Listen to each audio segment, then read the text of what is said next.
Кој ќе одлучува за амнестијата за 27 април? Законот за помилување жежок костен во рацете на судиите.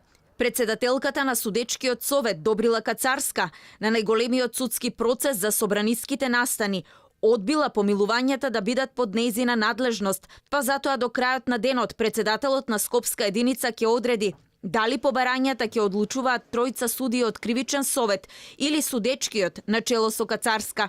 Денеска до пладне од 33 обвинети помилување побарале 27, како и уште 30 други осомничени обвинети од групата од 70-тина, кои беа опфатени со кривичен прогон за критичниот 27 април.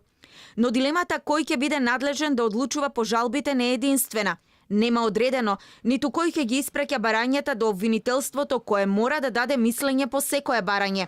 Судот има рок од 5 дена да одлучи по барањата за амнестија. Иако со мислењето на обвинителството судот не е обврзан да се сложи, сепак без нивен став не смее да носи одлуки.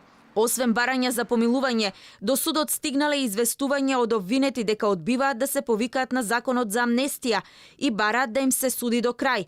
Таков е случајот со Јане Ченто и оперскиот пејач Игор Дурловски. По одлуката на првостепениот суд, обвинетите и осомничените ќе имаат право на жалба пред апелација.